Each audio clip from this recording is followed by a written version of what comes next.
So in this section, we're going to have a look at the library and academic support and a few tips to help you out before you start studying. So here we are at our subject site, and we get through to the library through here. So if we click on one of the tools down the left-hand side to the CSU library, and then on this title here, we get through to the CSU library page. So, the library is where you do all your research to find extra information when you're preparing your assessments. And as you're a postgraduate student, you're expected to draw on the key literature of your discipline to support your writing, as well as supplementing the readings that you've been given with your own research. And that means journals and ebooks and books. And the sooner you make the library your friend, the better, as this is the difference between just pass assignments and distinctions. You need to not only be able to find information, you need to be able to analyze it and then discuss it critically, which means not taking anything at face value. And then you need to synthesize it into your own arguments for your assessments. So we're going to do a search, we're going to look at ebooks, we're going to learn how to borrow a book from the CSU library, and then we're going to learn how to find help in the library and some tutorials. So the basic search that we do is called a primo search, and you can see here it's just the basic search, and I'm going to put in human resource management. There we go.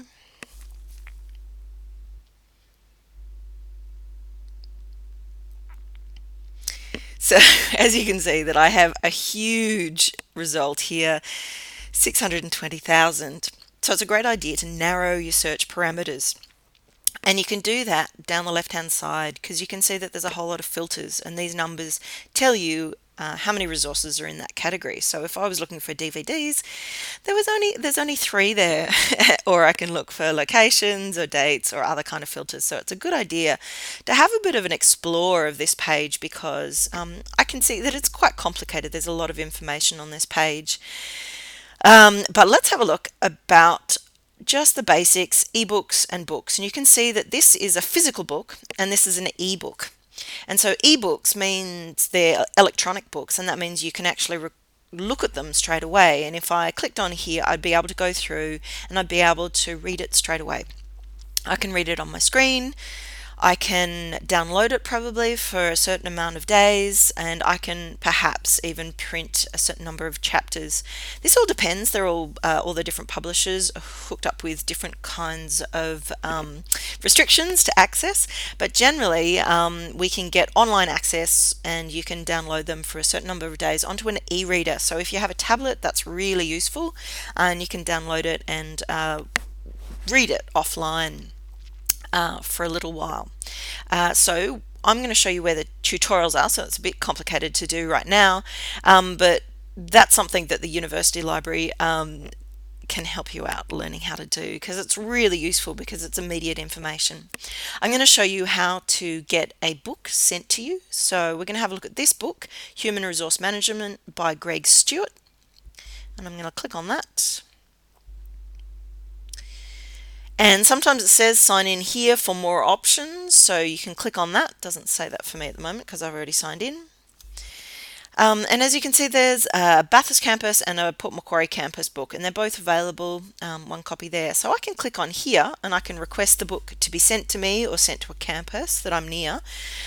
That's sent to you for free if it's by post to your address, and you get a reply paid envelope, so you can post it back for free. So that's a free service from the library.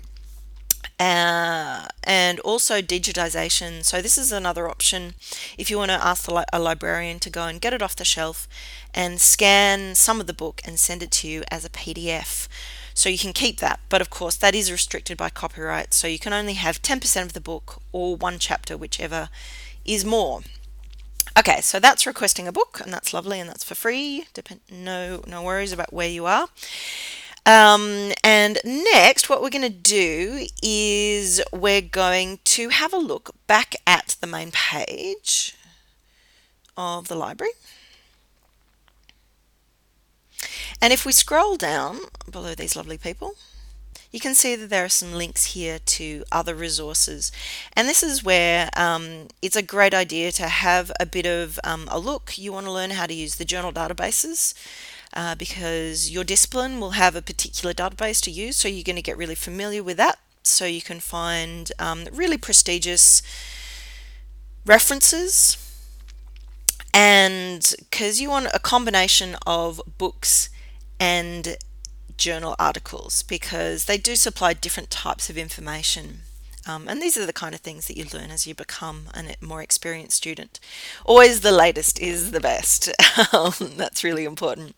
And then also Google Scholar. And if you don't know about Google Scholar, it's a Google search engine which just looks through peer-reviewed journals and books.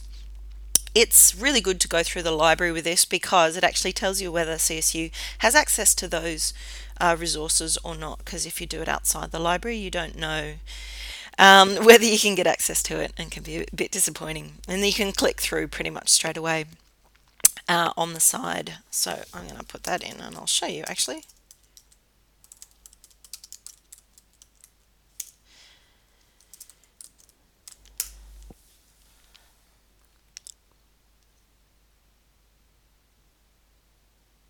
So you can see this is what Google Scholar looks like, and these, they come up, there are books, and then there are journal articles, and you can see like when they were released, so that's a little bit old, but you can see how many times it's been cited as well by other people in their references when published, so you can see how important it is as well. That's a really good tip. That's a great thing about Google Scholar. And you can see over here, this one says find it at CSU, and if I click through there, I'll be able to get access to it. These ones don't say that. Doesn't mean we don't have access to it. Maybe it's free, open, but maybe it also means that we don't have access to it, like this one, I imagine we don't have access to. Okay, so that's Google Scholar, really useful, worth having a look. And now we're going to go back to the home page and have another look at some of these resources. So you can see here, another thing here down this column is there are tutorials and workshops. And here also is EndNote. And if you haven't heard of EndNote, as postgraduate students, it's a good idea to consider using EndNote because it's a referencing program. It collates your references in one library and you can take it between assignments. And it also formats your referencing within your assignments as well, so you don't have to remember where the commas and dashes are and these sorts of things. CSU and AGMC all uses APA referencing, so that's a good thing to start learning how to use. But if you use EndNote, it's a whole lot easier. One little tip is I would give at least 2 weeks to learn how to use it and make sure all the kinks are ironed out. Don't imagine that you can download this program because it's free through the library, through the university, but don't imagine that it's going to start working straight away, or you're going to be able to use it straight away, because it is a little bit tricky, but definitely worthwhile in the end. Okay, so as well as these two kind of ways that you can use EndNote and download EndNote for free, there are a whole lot of online tutorials, and that's definitely worth having a look. So this page can be really useful when you're starting out trying to become a better student, because there are online library workshops, and that takes you through to a page where you can book in for workshops like referencing workshops, or how to use journal databases, all these sorts of things. And they're live workshops, and they usually last about an hour. They're on at different times because we know that everybody has different schedules.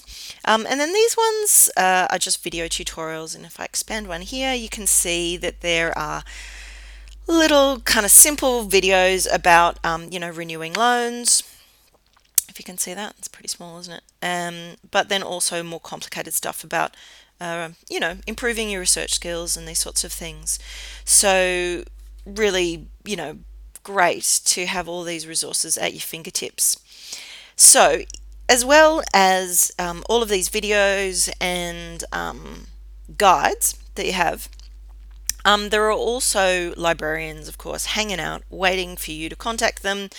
They're there absolutely to help you out. There's lots of different ways that you can contact them. You can email them. There's an online chat box if you're in the particular hours that the particular library that you're ringing is open. You can phone them up, and then you can also fill out a web form. So really that is they'll teach you how to use the library, and they'll teach you research skills, but they'll also help you find your resources as well. So if you're feeling really stuck, it's a great idea just to not think, oh, you've got to do it all by yourself.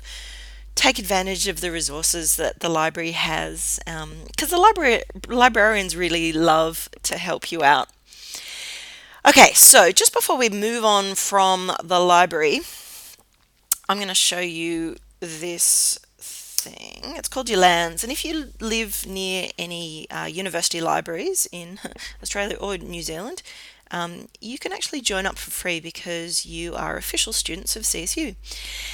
And if we click on here, the participating universities, these are all the universities that are in this organisation, and so you can become a member of their library and you can borrow from them. I don't think you have access to all the e-resources, but actually you have access to the books and other types of services they have. So you can see that some of them have asterisks. You might have to pay some money, but just call them up and find out what kind of ID you need. You take along your student card, and you can sign up and become a member there. All right, so let's go back to your subject site.